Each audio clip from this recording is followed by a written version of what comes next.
Boa noite, meus irmãos. Boa noite. Eu sei que a frente ficou menos bonita, mas me dá uma chance aí. Para aqueles que assistirem depois não entenderem a referência, nós acabamos de presenciar a nossa cantata de Natal das nossas crianças deste ano. E foi, como sempre, uma bênção. E fico grato por tudo, particularmente porque cantaram a minha música preferida do momento, Christus Victor. Música que eu já tenho me acompanhado há alguns meses e para mim fala muito. E hoje nós vamos falar de uma época no texto onde Cristo não parecia tão Victor assim. Nós vamos falar de Mateus, quando ele aqui encarnado, após, obviamente, o Natal, viveu entre nós. Queria convidar você a abrir em Mateus capítulo 9, onde paramos na semana passada. Hoje chegamos à nossa 27ª mensagem na série que estamos no Evangelho de Mateus. Durante todo esse percurso, temos aprendido sobre como o Messias prometido realiza o plano divino da redenção, apesar da sua rejeição, retardar a promessa do reino. Temos aprendido como o Senhor cumpriu na cruz do Calvário a nossa salvação, mas devido à rejeição pelo seu próprio povo, a promessa de um reino messiânico fica mais para o futuro. Por causa do adiantado da nossa hora, nós não vamos fazer aquela recapitulação que temos feito. Nós, no momento, estamos na divisão de Mateus. Vocês podem verificar isso nas mensagens anteriores, aonde estamos aprendendo sobre o poder do rei. Jesus está demonstrando seu poder, e nós vimos ele curando enfermos, expulsando demônios, acalmando a tempestade nas últimas mensagens. Hoje, não é exatamente uma demonstração de poder, mas um resultado da demonstração do poder de Jesus, quando ele vai chamar o discípulo que viria a ser o autor deste mesmo evangelho. É claro, estou me referindo a Mateus. Vamos, irmãos, então, ler Mateus capítulo 9, versículos 9 até o versículo 13. Mateus 9, de 9 até 13. Você deve ter aberto já a sua Bíblia, então vamos lá. Diz assim a palavra do Senhor. Saindo Jesus, viu um homem chamado Mateus, sentado na coletoria, e disse-lhe, siga-me. Mateus levantou-se e o seguiu. Verso 10, irmãos. Estando Jesus em casa, foram comer com ele e seus discípulos, muitos publicanos e pecadores. Vendo isso, os fariseus perguntaram aos discípulos dele, por que o mestre de vocês come com publicanos e pecadores? Ouvindo isso, Jesus disse, não são os que têm saúde que precisam de médico, mas sim os doentes. Vão aprender o que significa isto. Desejo misericórdia, não sacrifícios, pois eu não vim chamar os justos, mas pecadores. Jesus neste capítulo, no capítulo anterior, capítulo 8, começou, mediante algumas curas, a desafiar todos a que abandonassem as preconcepções errôneas que tinham sobre ele, pois eles não entendiam quem Jesus realmente era e que tipo de Messias ele havia vindo para ser. Vimos também na sequência que aquele que busca o discipulado precisa avaliar suas intenções e compromissos. Logo em seguida, atravessando o mar da Galileia, Jesus deixa as multidões de lado e coloca os seus próprios discípulos a uma prova no meio da tempestade. E o Senhor revela que a nossa resolução, a nossa decisão em segui-lo ou não, precisa ser provada para mostrar a qualidade ou até a presença ou não da nossa fé. Aí, então Jesus atravessa o mar e lá do outro lado nós vemos novamente demonstrações do poder sobrenatural de Jesus com os endemoniados na região de Gadara. Hoje, nosso texto assume um tom muito mais pessoal. Jesus tratou recentemente com as multidões, depois com os discípulos, e agora ele vai tratar com um discípulo em particular. Nós temos, como eu disse, o chamado de Mateus, o apóstolo e autor deste evangelho. Mateus, meus irmãos, para você entender como é importante isso, ele era um pária na sociedade judaica. Ele era alguém ostracionado, proscrito na sociedade judaica. Por quê? Porque ele era bandido? Porque ele era corrupto? Mais ou menos. pelo menos aos olhos da sociedade. Ele era um pária, mas aqui ele é alcançado pelo Deus que não vê os seus escolhidos, os seus eleitos como rejeitados, mas como os seus amados. Ele está pronto, meus irmãos, agora para transformar a história deste homem, assim como ele faz na vida de cada um que ele alcança. A palavra de Deus hoje vai nos ensinar o seguinte: o chamado de Jesus alcança os rejeitados, mudando a sua história. O chamado de Jesus alcança os rejeitados, mudando a sua história. O ambiente dos dias de Jesus possuía diversas complicações por causa da presença romana, já desde o ano 63 a.C., ou seja, a essa altura, quase por 70 anos. Entre essas complicações, nós temos a figura dos colaboradores, aqueles que atuavam ao lado do império contra o seu próprio povo. E não é a primeira vez que isso acontece e também não seria a última. Ao longo da história, os colaboradores jamais, obviamente, foram vistos com bons olhos. Para você entender um pouco, no final da Segunda Guerra Mundial, década de 40 do século passado, né, pertinho da gente, por assim dizer, em comparação ao texto, ao final da Segunda Guerra Mundial, as mulheres, algumas mulheres que usufruíram de boa comida e bebida, como? Porque estavam servindo de namoradas dos soldados nazistas, essas mulheres pagaram um altíssimo preço quando a guerra acabou. Pagaram um alto preço na mão dos seus compatriotas quando os seus namorados nazistas foram embora. Essas mulheres tiveram seus cabelos raspados, elas eram humilhadas e agredidas pelas ruas. E se você acha que isso aí era ruim, pior destino tiveram os homens que colaboraram com os nazistas. Os homens eram agredidos e muitos executados sumariamente. Colaboradores não são vistos com bons olhos. Mateus era um colaborador. Ele era um publicano, isto é, ele era um cobrador de impostos. Ele trabalhava para a Receita, para a Cefaz da época. Ele recebia dos judeus e entregava ao Império Romano invasor. Com certeza, uma vida melhor que ele tinha do que a maior parte da população, graças à sua posição. Mas também não era uma situação confortável. Ele precisava constantemente, por exemplo, de escolta, para não ser agredido.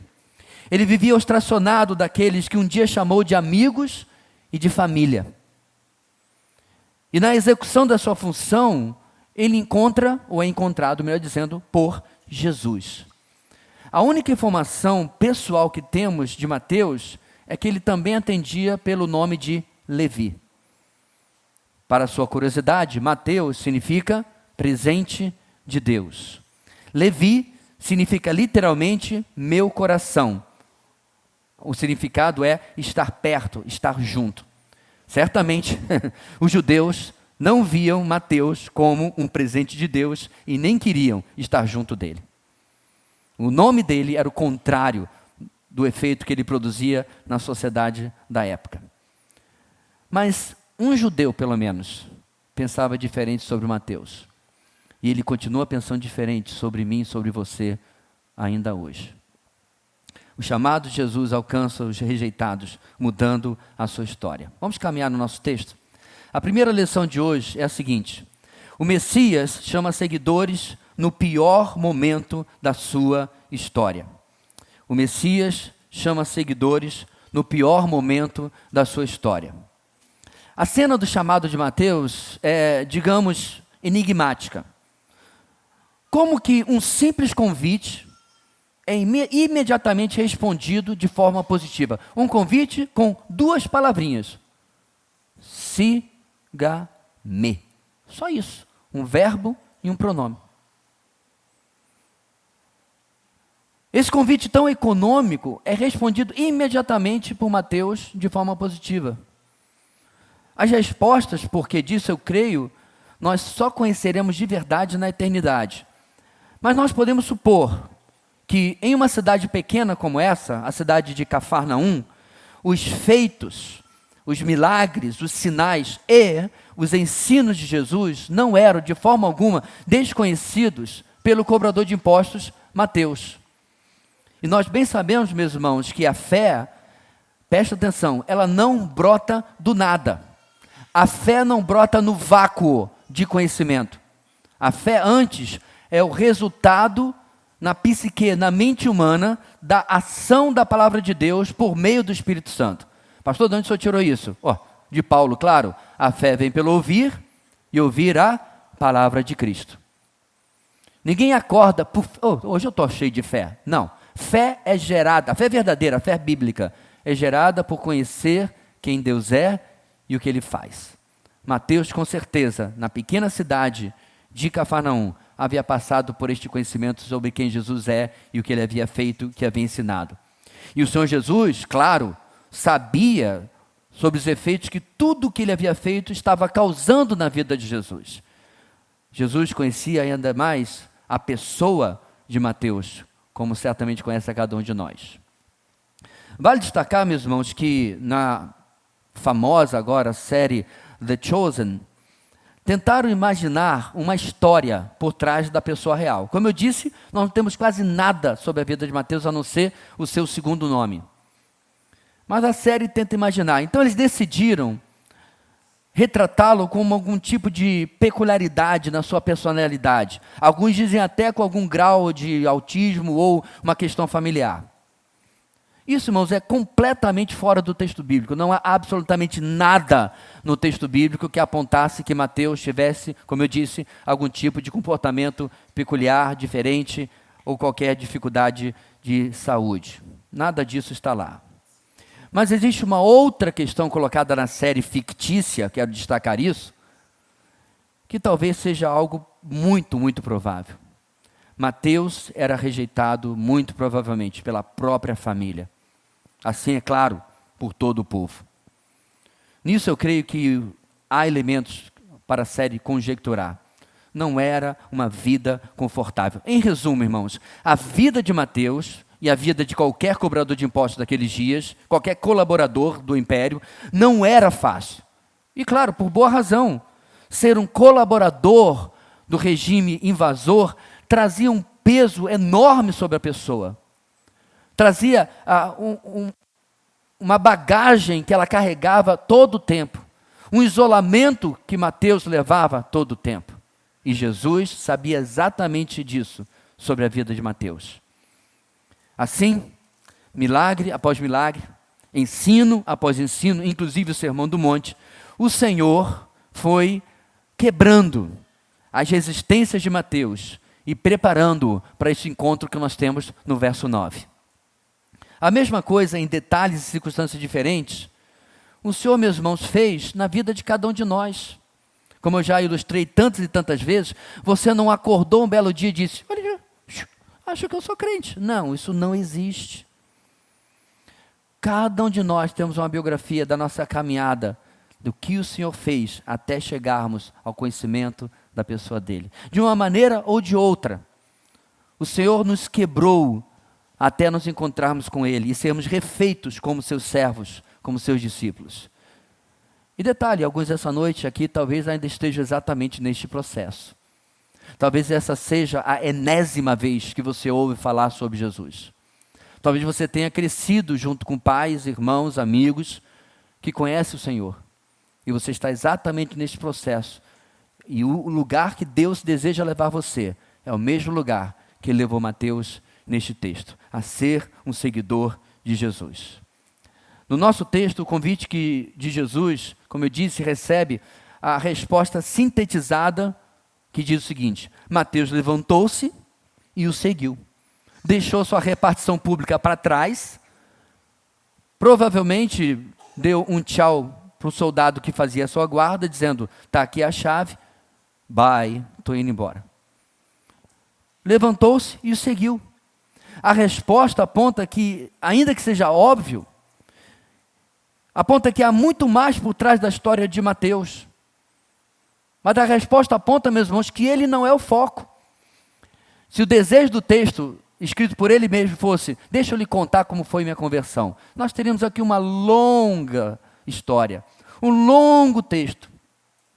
O que importa sobre ele é a sua ocupação, e isso é destacado. Ele estava na coleteria, no lugar de cobrar impostos. Aliás, isso onde ele estava é reforçado no verso seguinte, o verso 10. Jesus recebe a Mateus em sua casa, o qual, ao que tudo indica, chama os seus colegas cobradores de impostos. Aqui, no texto, eles são chamados de publicanos. E eu fui atrás, meus irmãos, para entender de onde tirar esse termo, porque o termo grego não é esse termo. O termo grego é telones. Publicano vem do latim, publicanus, que na prática é todo aquele que participa, trabalha na administração pública, como um monte de gente aqui. Aquele que é funcionário público. É um publicano, nada mais, nada menos que isso. Então, ele convida outros cobradores de impostos e outras pessoas para se juntarem.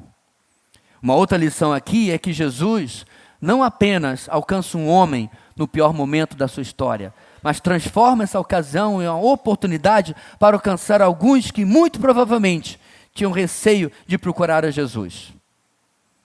Porque eles não foram antes? Porque eles não se apresentaram antes?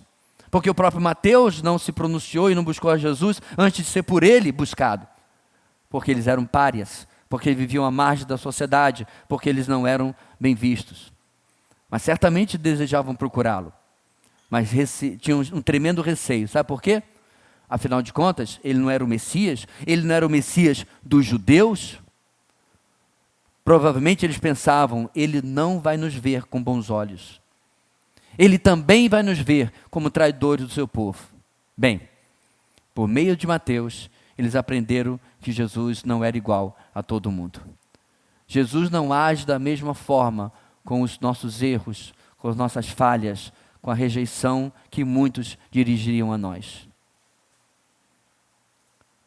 Saindo Jesus, viu um homem chamado Mateus. Disse: siga-me. Mateus levantou-se e o seguiu. O pior momento de Mateus, meus irmãos, pode não ser o nosso, pode não ser o seu. Mas eu quero chamar a sua atenção hoje, que no fundo, todos nós temos um pior momento na nossa vida. E esse pior momento é quando o pecado age nos nossos casamentos, nos nossos relacionamentos, no nosso trabalho, no nosso dia, enfim. Jesus não foi lhe buscar porque você era precioso, porque você era lindo, porque você era mais puro que o ouro de Ofir. Não é isso que a Bíblia diz. Jesus nos busca porque nós estávamos nos afogando, porque estávamos perdidos, porque estávamos mortos. E Ele vem nos resgatar e vem nos dar vida e vida em abundância. O Messias nos procura, nos busca nos piores momentos da nossa vida, quando precisamos mais dEle. Na sequência do nosso texto, Jesus não apenas alcança as pessoas no pior momento da sua história, mas Ele não faz nenhuma questão de qual seja a história dessa pessoa. Ele não faz acepção. Sabe por quê, meus irmãos? Todos nós somos ex alguma coisa. Podemos nos admirar com o histórico de Mateus, assim como também hoje nos impressionamos com o histórico de quem foi resgatado, por exemplo, da prostituição, ou das drogas, ou do homossexualismo, ou da corrupção, e de tantas outras situações. Não são esses os testemunhos que nos impressionam? Lê esse livro aqui, você precisa ler esse livro. O cara era ruim, o cara era bandido, era traficante e tal, e a gente fica impressionado. E diante talvez dessas pessoas, alguns afirmam assim: esse daí, só Jesus. Porém, meus irmãos, este aqui, só Jesus. Nunca matei, nunca roubei, mais perto que cheguei de droga foi um cigarrinho. E um copo de cerveja que meu pai me pegou e me fez beber a garrafa toda, para ver se agora eu aprendi a lição. Poucas coisas eu posso me lembrar de ter feito que eram realmente terríveis, mas as que me lembro, tenho profunda vergonha de ter passado na minha história. Esse aqui, só Jesus. O Messias chama pessoas, apesar da sua história. versos 11 e 12. Messias chama pessoas apesar da sua história. Bem, diante daquela cena na casa de Jesus, daquelas pessoas jantando, daquela cena revoltante, entre aspas, uma segunda classe de opositores de Jesus apresenta-se no Evangelho de Mateus. Por que eu estou dizendo uma segunda classe, segundo tipo? A primeira classe, o primeiro tipo a se opor, nós vimos semana passada na mensagem anterior. Os mestres da lei, se você subir no capítulo 9, lá no verso 3, cochichavam entre si e chamavam, acusaram Jesus de blasfêmia, porque ele havia perdoado os pecados daquele paralítico. Lembra da semana passada? Esses mesmos mestres da lei, semana passada, tiveram a vergonha de serem expostos por Jesus, que apesar de eles estarem cochichando lá no canto entre si, Jesus aqui longe diz: por que vocês pensam com maldade no seu coração? Se deram mal porque foram falar, cochichando, do Deus vivo, que conhece cada pensamento do coração dos homens. E agora o nosso texto, gente. Agora é uma segunda classe. Agora é a vez dos fariseus. Essa é a segunda vez que a oposição ao Senhor se apresenta em Mateus, preparando-nos para a segunda parte do Evangelho. Os fariseus agora serão igualmente expostos e confrontados. No verso 11, a crítica desses fariseus é por Jesus comer com esses publicanos traidores do povo e outros que eles chamam de pecadores. O ódio, gente, pelos publicanos que ajudavam Roma e muitas vezes até desviavam dinheiro para si mesmos, é aqui provavelmente exportado para todos esses que ali estavam também. Os tais pecadores estão aqui levando junto o ódio, a fama dos publicanos. Afinal, venhamos e convenhamos, quem por acaso poderia andar com essa gentalha não podia com certeza ser boa gente? Andou com os publicanos? São outros pecadores, gente que não presta. E o uso do termo, irmãos, pecadores é algo curioso. Sabe por quê? Porque isso reflete uma ideia de superioridade que os fariseus tinham de si, e uma ideia preconceituosa que tinham de quem não era como eles, ou não obedeciam o que eles queriam ensinar. Porque é ridículo alguém não se ver como pecador. Quando a gente até brinca, né? Não sei se vocês têm esse costume, às vezes, quando com alguns amigos, você fala pecadores. A gente está, obviamente, brincando porque somos todos pecadores. Mas eles eram arrogantes e, no ridículo da sua arrogância, não viam assim apenas, não viam assim também, mas somente os outros como pecadores. E, no fundo, minha gente, os fariseus sabiam que cometiam pecado. Porém, a sua arrogância não via os seus erros como tão terríveis como os erros dos outros. E quando eles faziam isso, eles faziam para a sua própria condenação. Porque o apóstolo João iria escrever, algumas décadas depois, o primeiro capítulo da sua primeira carta. Em 1 João capítulo 1, versículo 8, ele escreveu o seguinte: se afirmarmos que estamos sem pecado, enganamos a nós mesmos, e a verdade não está em nós. Porém, versículo 9, se confessarmos os nossos pecados, Ele é fiel e justo para perdoar os nossos pecados e nos purificar de toda injustiça. Aí o versículo 10 completa: se afirmarmos que não temos cometido pecado, olha só o que os fariseus faziam, irmãos: fazemos de Deus um mentiroso, e a sua palavra não está em nós. Então já quero abrir um parênteses aqui e clamar a você. Diga para o Senhor hoje, a primeira coisa que você precisa dizer: Senhor, eu sei que sou pecador. Mas não diga eu sei que sou pecador, mas pelo menos eu não sou como, porque um fariseu já fez isso também. Toda vez, minha gente, que eu vejo uma notícia terrível, eu fico triste. Mas eu tento lá no fundo dizer o seguinte: Senhor, obrigado, porque por tua graça é Ele que está fazendo isso e não eu. Aquele assassino é Ele, muda a vida dele, transforma a vida dele, mas obrigado, porque por tua graça não sou eu. Essa é a verdadeira atitude, que é totalmente diferente da atitude dos fariseus. De não se enxergar como, sou pecador, mas pelo menos não sou como fulano. Porque nós temos, como seres humanos, uma compreensão errônea do pecado. Por exemplo, quando alguém é perguntado qual é a pior pessoa da história da humanidade, quem geralmente as pessoas falam? Hitler, claro. Aí diz assim, você está aqui.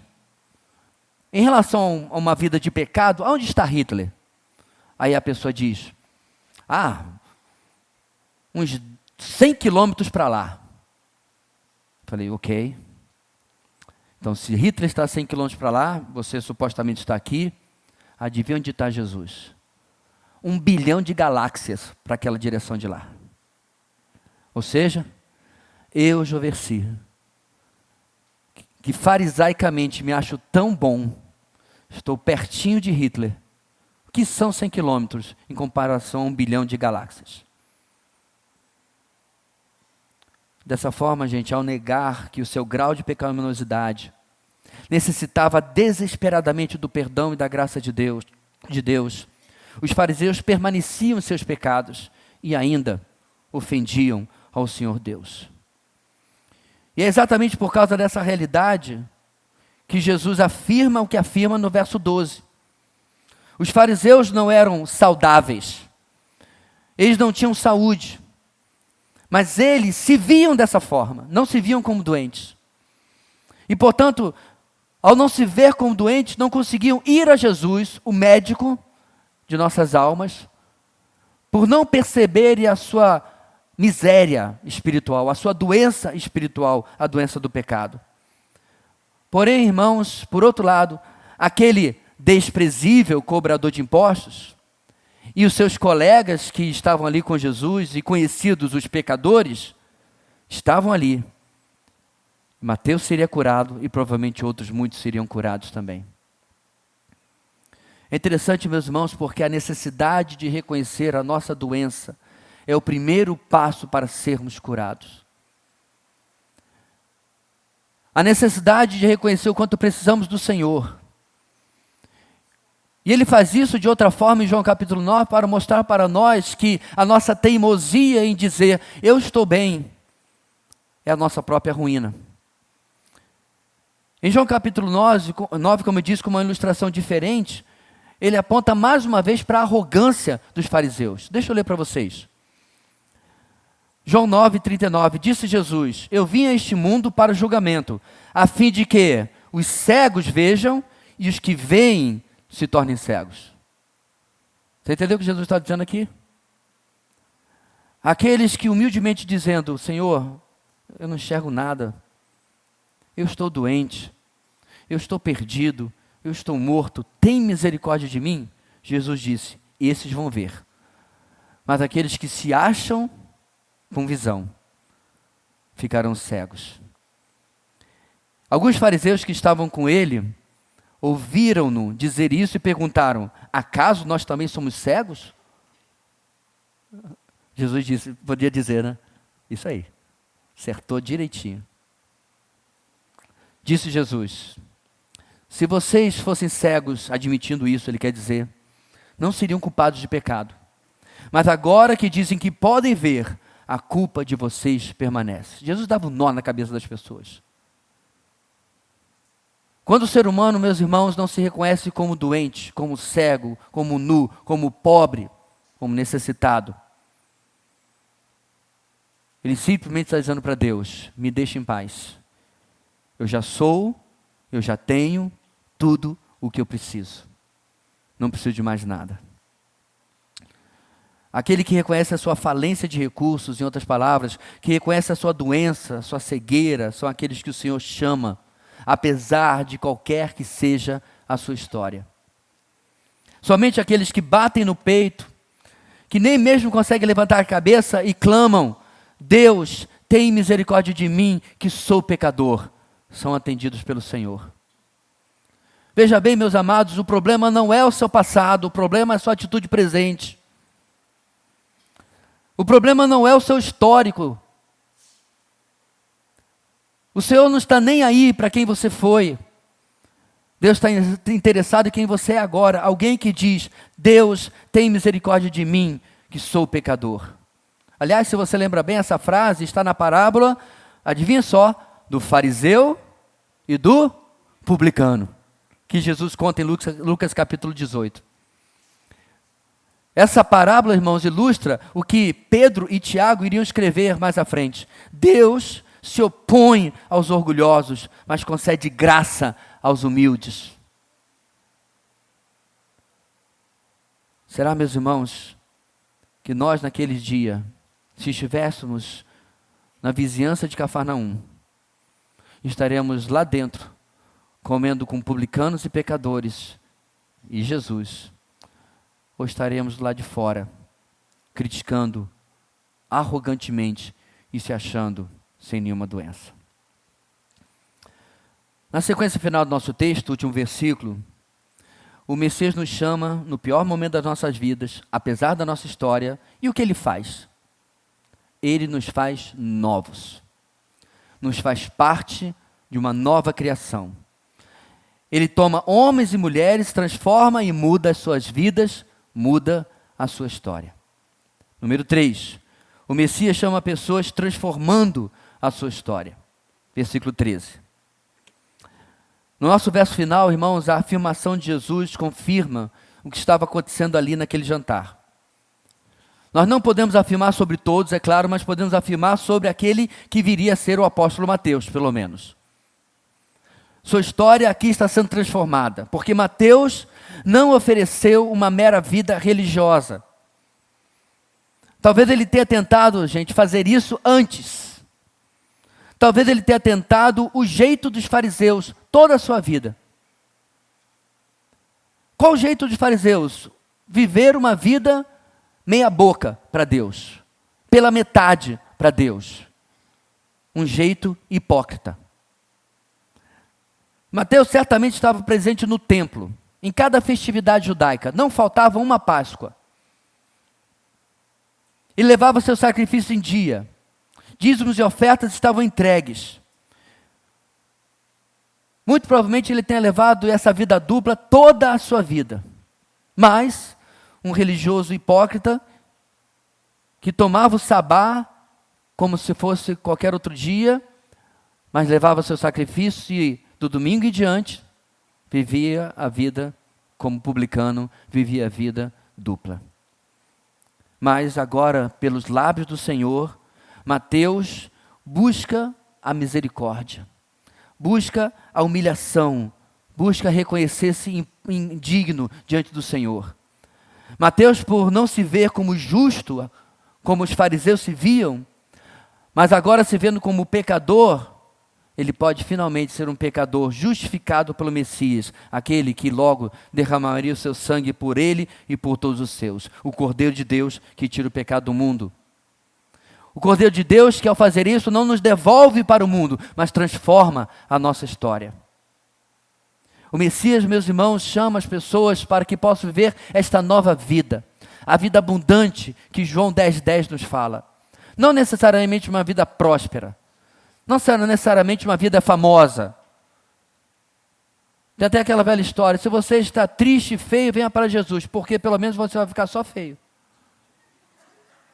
Ele não muda a sua estética. Mas para ser sincero, depois que você vê alguns testemunhos do pessoal lá da Cristolândia, né? Cristolândia não. É Cristolândia. O pessoal do crack, né? Transforma até a aparência quando converte. Irreconhecível as pessoas alcançadas ali. Mas quando você não está envolvido com essas coisas, não adianta, vai continuar feio. Mas para pensar. Você gostaria realmente que essa noite eu colocasse um cabo HDMI na sua nuca e no nosso projetor mostrasse a sua vida? Eu não estou me referindo aos momentos bonitinhos e cheirosos. Estou me referindo aos piores momentos, aos piores pensamentos, aos piores desejos que você já teve. Eu não sei você, mas na minha história, de vez em quando atravessam as, umas coisas na cabeça que eu faço assim, literalmente.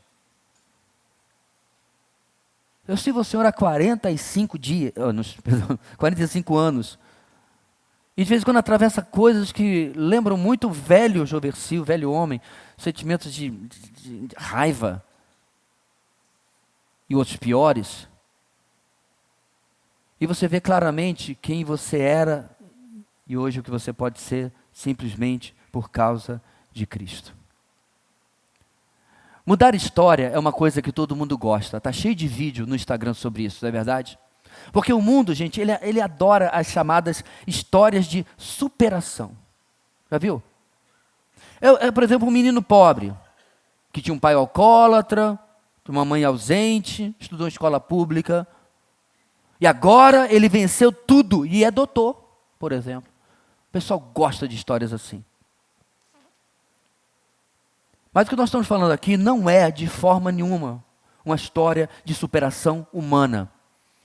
O astro, o protagonista não é Mateus, é Jesus. É Ele a causa de toda e qualquer superação, transformação na vida de Mateus. É Ele a causa e o protagonista na história de superação na vida da maioria de nós aqui. A maioria de nós, se não fosse Jesus, nem aqui estaríamos. Aqui, meus irmãos, é uma daquelas situações como um ex-cego respondeu também aos fariseus. Os fariseus acusavam Jesus de pecador. Ele é um pecador, não tem como ele ter lhe devolvido a visão. O que ele responde? Está lá em João 9 de novo, que eu li agora há pouco. Não sei se ele é pecador ou não. Conhece o resto, igreja? Uma coisa eu sei. Eu era cego e agora vejo. É isso que Jesus faz com quem se humilha diante dele. A história que Jesus transforma é de pecadores perdidos em pecadores salvos e perdoados. Aqueles que seriam rejeitados, como eu disse, se os outros soubessem o que vai e o que já foi na sua cabeça e o que eles já fizeram, o que eles realmente são, Jesus acolhe. E meus amados, todos nós somos esses que têm uma história que deveria ser rejeitada. Porém, o único ser humano que conhece exatamente quem nós somos, não nos rejeita. Mas essa noite, como ele já disse em noites anteriores, para cada um de nós, ele nos diz: siga-me. Você irá simplesmente se levantar e segui-lo? Ele já tem trabalhado na sua vida e o resultado é que você não consegue mais resistir ao chamado dele? Eu espero que sim. Eu espero que você hoje tenha chegado ao limite, ao último dia de você dizer não para o Senhor. Porque o chamado de Jesus alcança aqueles que seriam rejeitados pelos seus pecados, mas são aceitos por Ele e têm a sua história completamente mudada. Que essa mensagem, lembrando do que nós acabamos de cantar, fale profundamente a sua vida. Meu irmão, se você tem vivido uma vida pela metade para o seu Senhor, que hoje seja um dia de transformação maior ainda na sua vida. Meu caro visitante, e você que pode assistir esse vídeo depois, você não veio aqui para prestigiar um familiar seu. Você não veio aqui apenas porque alguém lhe convidou para ver o filho dele cantar. Você veio aqui porque o nosso Deus joga xadrez enquanto a gente joga damas. Ele liberou a sua agenda, Ele tirou todos os obstáculos e Ele marcou um encontro com você nesta noite para você ouvir como um homem desprezado como Mateus foi amado por Jesus e teve sua vida transformada. E a mesma coisa Ele pode fazer na sua vida. Deus amado, muito obrigado, Senhor, porque todos nós um dia estávamos sentados na coleteria da nossa vida, perdidos de nossos pecados e delitos. Todos nós somos ex alguma coisa. Vivíamos, ó Deus, no engano do pecado e ouvimos a doce voz de Jesus. Uma história onde Ele é o principal, o protagonista, onde todo destaque e glória é dele. E nós só somos abençoados de ter sido chamados de participar dessa história. Essa noite falo aos corações aqui presentes. Certamente haverá, como já está acontecendo, uma tremenda batalha espiritual. Satanás quer desfazer da mensagem falada aqui, como coisa de religioso, como algo para os outros. Satanás também vai colocar a mentira de que eu já creio em Deus. Mas que o Senhor possa lembrar a cada um essa noite que precisa que o próprio Satanás também crê em Deus e treme. Mas ele não obedece, não se humilha, não se dobra. E que essa seja a resposta daqueles que hoje precisam dar essa resposta ao Senhor, que nos ama, apesar de quem nós somos. É em nome dele, de Jesus, que nós oramos. Amém e amém.